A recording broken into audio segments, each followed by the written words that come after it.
I received the following email from Stuart, an old friend I hadn't spoken to in years. At first, I thought some spammer had gotten a hold of my address book.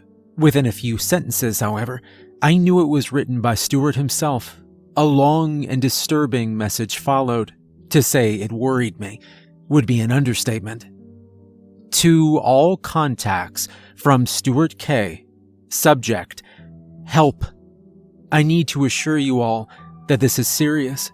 I'm not joking or making up stories or any of that. This is real. It's real, and it's happening to me. If you're receiving this, it's because I know you enough to ask for your help, and I'm praying that at least one of you has the heart and the means to offer it. The truth is, I'm 1,000 miles from home, and I don't know who else to turn to. The police can't help me. I mean, maybe they could, but I can't get close enough to them to find out. Hopefully one of you can help me, or you can forward this to someone who can. This might take a while to explain.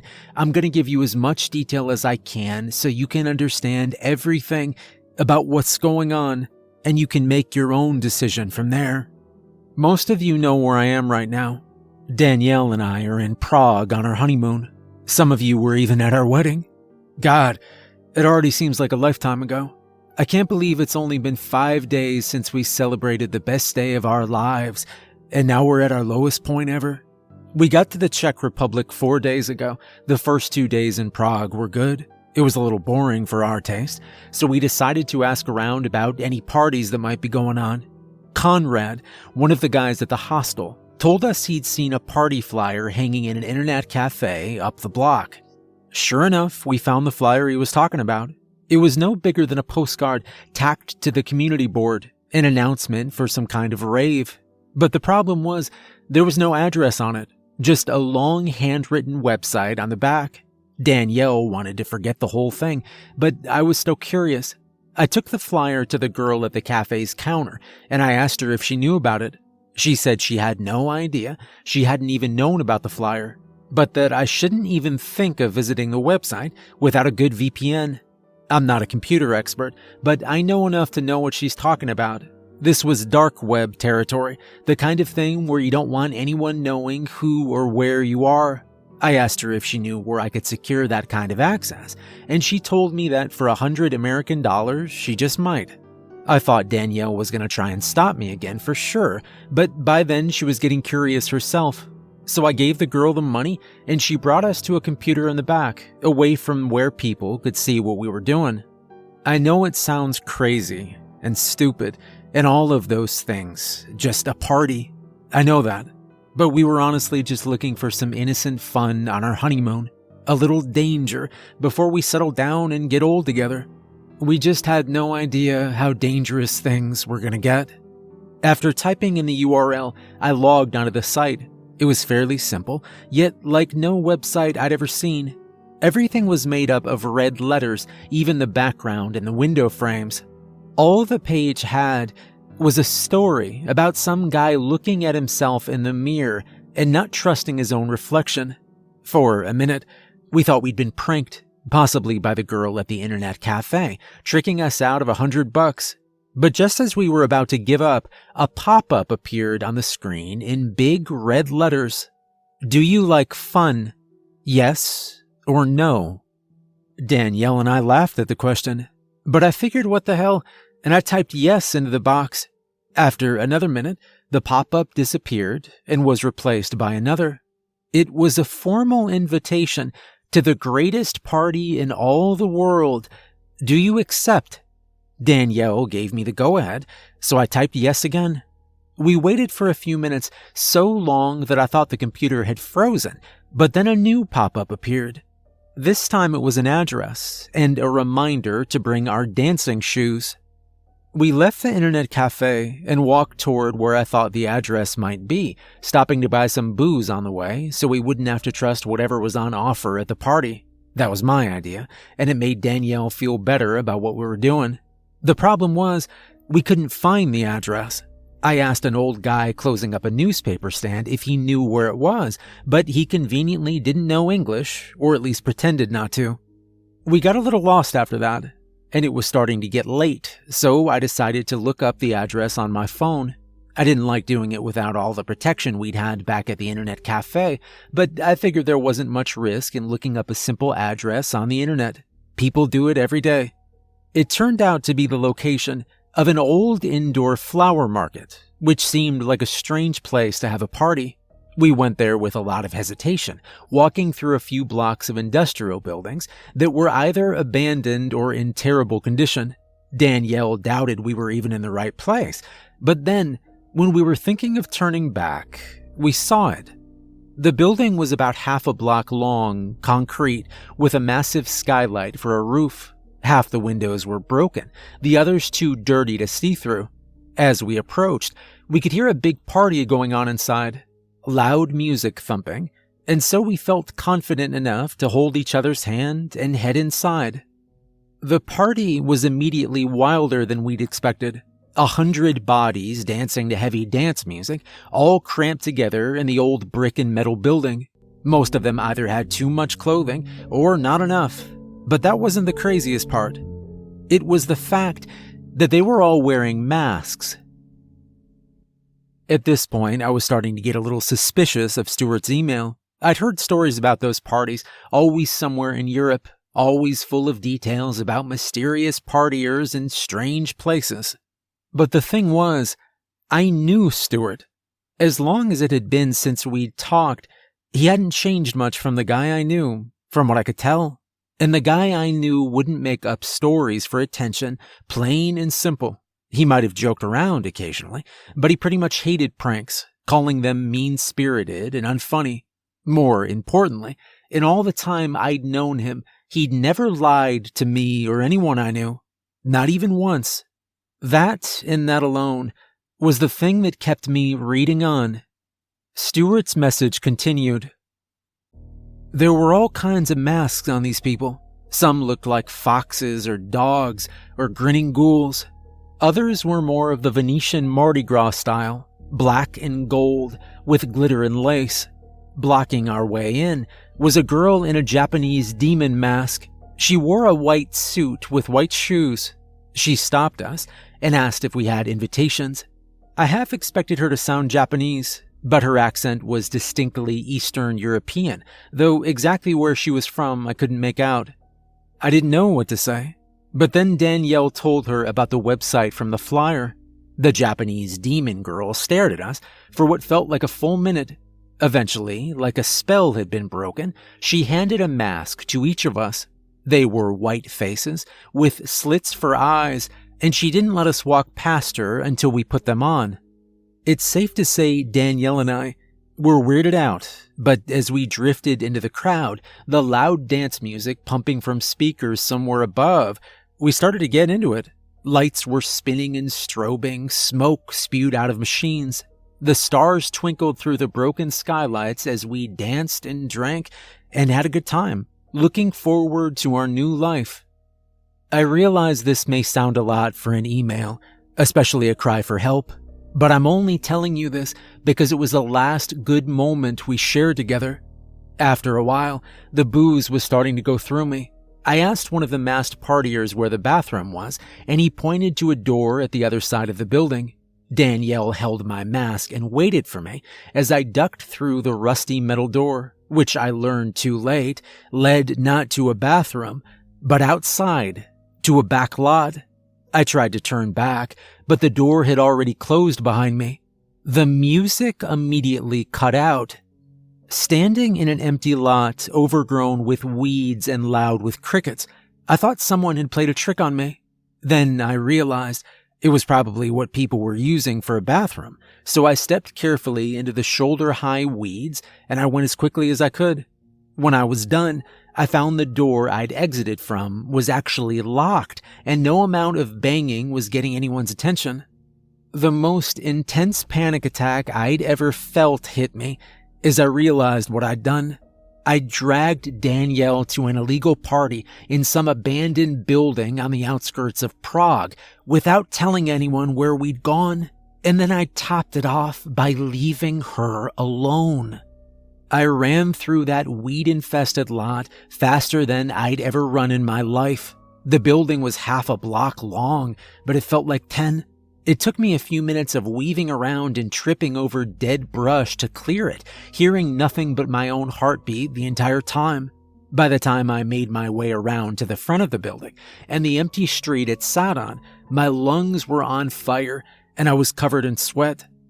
And yet that was nothing compared to the feeling that hit me next. When I got back inside, it was to an empty building. No people, no lights, no music, no Danielle. Alone, standing in the middle of an abandoned flower market with smoke evaporating around me, I felt like I was sinking. How had everyone disappeared in just a few minutes? It seemed impossible.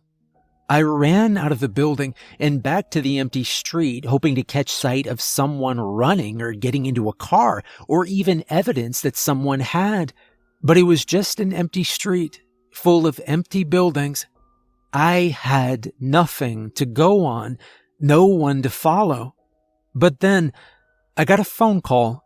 I clawed the phone out of my pocket so fast I almost dropped it, praying to see Danielle's name on the caller ID. But it wasn't her. In fact, it wasn't anyone. The phone number just said blocked. I almost didn't pick up, but the thought that it might be Danielle, that there was even a chance of it, made my decision for me.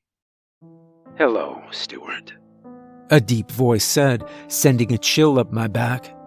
I asked them who they were, what they wanted, and I wasn't polite about it. Either they knew something I needed to know immediately, or it had nothing to do with Danielle and they were wasting my time. But their reply made my heart drop 1,000 miles. Those words, I'll never forget. 100 years from now, I could recite them word for word. "Go to the police. She dies. Talk to anyone. She dies. Bring coin to Red Warehouse. She lives." I shouted into the phone, demanding they let Danielle go, but it was too late. The line had gone dead, leaving me screaming at no one. The people in the masks, whoever they were, had made their demands, and yet I didn't know what they were talking about. Bring a coin to the Red Warehouse. What kind of cryptic insanity was that? In full-blown panic, I ran all the way to the internet cafe where we'd gotten the invitation, but it was already long closed. In all the craziness, I hadn't even realized how late it was. I jogged back to the hostel, nearly exhausted, and asked Conrad and anyone else I could find if they knew about either a Red Warehouse or a group of psychos in masks.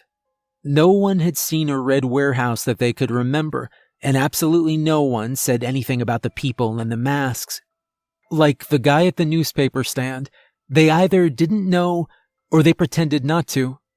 I went back to our room to see if by some miracle Danielle had reappeared there, possibly after making an escape, but the room was empty.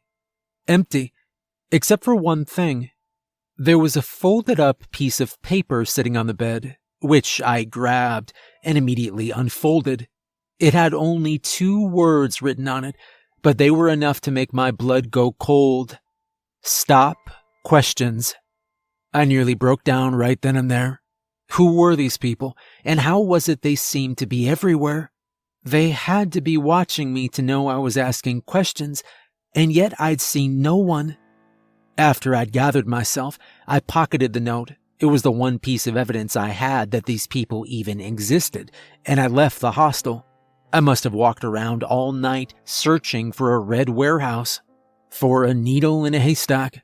I went back towards the abandoned flower market, figuring that made sense, but when I didn't find any red buildings, I started circling out further and further, expanding the search until it felt like I'd walked across half the city.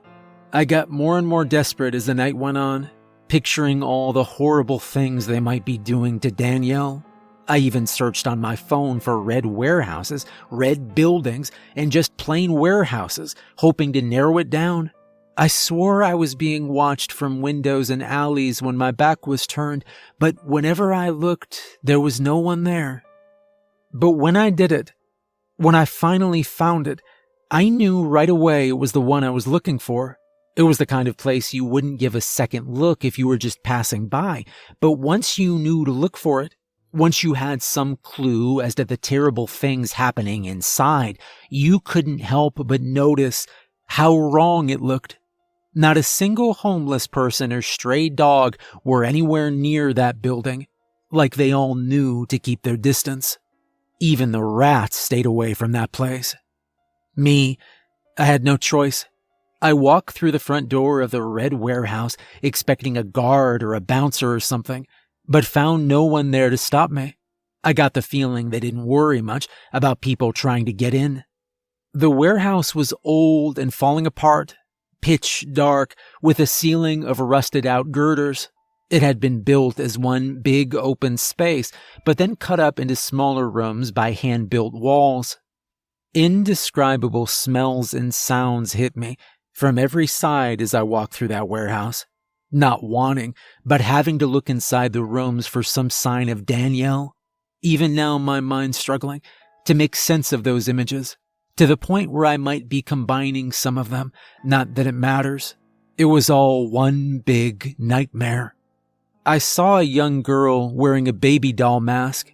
She was seated at a small table and was shoveling spoonfuls of slop into her plastic mouth. I saw a man with no feet, lying on a hospital gurney. He was in what I can only describe as ecstasy as a man with an apron cut strips from his back. I saw a naked woman struggling to breathe inside a layer of black latex. It was one confusing scene after another. A room full of guns, with 8 blindfolded men standing over an old man shooting up in a lounge chair. A neonatal incubator full of hissing cockroaches, a large book heavy propped up on a table with a cover that looked like dried skin, a man with no eyes and wires attached to his face, and in every shadow a computer screen with someone behind it, a camera connected to some place in the world, silent eyes watching. Finally, I reached a room with someone in it I recognized. The girl in the white suit and Japanese demon mask was standing next to a small crate maybe 3 feet high, surrounded by 4 men twice her size. Each of them wore a different mask. At least one of them I recognized from the flower market. The demon mask girl asked me for the coin, but instead of listening to her, I demanded to see Danielle. "You can't see her. You can only hear her," she said. Then she kicked the crate next to her. I thought it was too small to fit someone inside, but I was wrong. The shouts and cries that came from inside belonged to Danielle. She must have been horribly cramped inside that box, barely able to breathe. I nearly pounced on the demon mask girl, but the 4 men stopped me. When I'd calmed down, I asked why they went through so much trouble to take people. Why didn't they just grab them off the street? Honestly, I wish I hadn't asked. She said it was because they like to have fun. Even behind the mask, I could tell she was smiling. Then she told me I could exchange the coin for the crate, but I said I didn't know what coin she was talking about. Her reply was as strange as it was disturbing. "Any coin we choose to accept." I asked her who we were, who the voice on the phone was, but she only laughed. She didn't stop. When I left, she was still laughing, the sound of it mixing with the hissing of cockroaches and the stretching of latex. These people are crazy. All they're asking for is a coin. 1 coin for Danielle's life. That's all I need to do, and they'll let her go. I'm going back now, and I hope to God I chose the right coin. This is the part I need your help with. If the coin doesn't go in my favor, I need someone to do the same thing for me. I'll write you all again tomorrow if I make it out. If you don't hear from me, that means it didn't go well. I beg you not to go to the police. If you even talk to them, these people will kill us. Don't even talk to each other. They were very clear about this. Somehow they'll know. They're watching, even when you don't think they are. If you find it in your heart to help, come to Prague, search for the Red Warehouse, and bring a coin. If you can't, if you're too scared or you don't have the means, please forward this to everyone you know. Maybe one of them can help. Signed, Stuart. That was the end of his email. The message was strange enough on its own, but then a little while later, Stuart blind CC'd me on a second email. To Collector from Stuart K. Subject, it's done. The email read, I sent the email you told me to. Please just let Danielle go. I didn't have the address, so you can trace them by their searches. There's only one thing I'm begging you. Whoever shows up, just make it quick.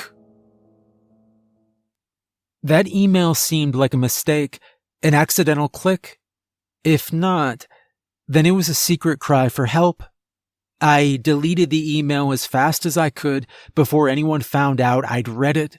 But then, just a little after that, I received one final email. This time, it was from Collector, and all it said was, Would you like to have some fun?